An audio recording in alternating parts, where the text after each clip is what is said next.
Welcome back to another video. তো কথা বলবো আজকে একটা বড় আপডেট নিয়ে। তো আমরা সকলেই জানি যে এই বছরে দেবের দুটো ছবি মুক্তি পেতে চলেছে। একটা ছবির নাম হচ্ছে খাদান এবং অন্য আর একটি ছবির নাম হচ্ছে টেক্কা। টেক্কা ছবিটার জন্য আর বেশি দিন ওয়েট করতে হবে না, কারণ দুর্গাপুজো খুব সামনেই এবং দুর্গাপুজোর সাথে সাথে খাদানেরও আমরা তার সাথে সাথে টিজার ফিজার সমস্ত কিছু আশা করছি দেখে নেবো এবং হয়তো এই 15 অগস্টের মধ্যে, মানে আর 12-13 দিনের মধ্যেই হয়তো খাদানের শ্যুট কমপ্লিট হয়ে যাবে। তারপরে দেব শুরু করবে নভেম্বর থেকে অভিজিৎ সেনের পরিচালিত ছবি প্রতীক্ষা। হ্যাঁ, দেবের আপকামিং ছবির নাম হতে চলেছে প্রতীক্ষা। প্রো ফ্যাক্টর সবসময় দেব অভিজিৎ সেনের জুটির মধ্যে মানে থেকেই থাকে, সেটা প্রজাপতি, প্রধান এবং এবারে প্রতীক্ষা। তো এই তিনটে প্রো ফ্যাক্টর, দুটো প্রো ফ্যাক্টর তো দারুণভাবে কাজ করেছে, এইবারেও আরেকটা প্রো ফ্যাক্টর আসছে, সেটার নাম হচ্ছে প্রতীক্ষা। এবং এর সাথে সাথে এই কাজটা শুরু হবে নভেম্বর থেকে এবং এই কাজটা তারা সময় নিয়ে বানাতে চায়, সেহেতু এই কাজটা এই বছরে আনাটা সম্ভব নয়, কারণ 1 মাসের মধ্যে একটা বড় স্কেলের ছবিকে নিয়ে আসা কখনোই সম্ভব না। এই ছবির ধারা যেরকম কাইন্ড অফ তোমরা প্রধান বা প্রজাপতি দেখেছো, সেই ধারাটা কেই তারা বজায় রাখবে, কিন্তু এর স্কেলটা একটু বড় হবে। কিছু কিছু পোর্শন বিদেশেও শুট আছে এর। তো দেখার যে জিনিসটা কেমন হয়।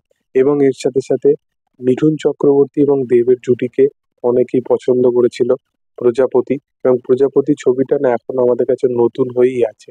মানে যে ছবির যে স্টোরিটা এতটা ফ্রেশ এবং এক্সিকিউশনটা এত সুন্দর ছিল, এবং ভাষাগুলো এত ভালোভাবে, কেমিস্ট্রিটা এত সুন্দরভাবে বজায় রেখেছিল পরিচালক দুটো অভিনেতার মধ্যে। তো সেই জিনিসটাকে আবার কোথাও গিয়ে বজায় রাখতে হবে। এবং দেব এবং মিঠুন চক্রবর্তীর কেমিস্ট্রি কিন্তু ব্যাপক।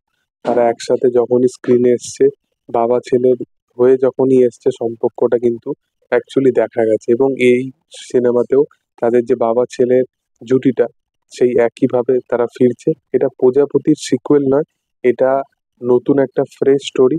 এবং এখানে দেব এবং মিঠুন চক্রবর্তীর যে বাবা ছেলের সম্পর্কটা যেরকম প্রজাপতির সময় দেখা গেছিল, সেরকম কিন্তু নয়, এটা একটা অন্য ধারার কিছু জিনিস আসতে চলেছে। এবং এর সাথে সাথে বাংলাদেশের খুবই মানে নামী একজন অভিনেত্রী তাসনিয়া ফারিন, সে এই ছবিতে মুখ্য চরিত্রে তাকে ভূমিকা পালন করতে দেখা যাবে, মানে অ্যাজ এ ফিমেল প্রোটাগনিস্ট হিসাবে তাকে আমরা এই ছবিতে দেবের অপোজিটে দেখতে চলেছি। তো এই জুটিটা এবং একটা ফ্রেশ জুটি, এবং এর সাথে সাথে মিঠুন চক্রবর্তী এবং অভিজিৎ সেন পরিচালিত ছবি এবং পয়লা বৈশাখের টাইম।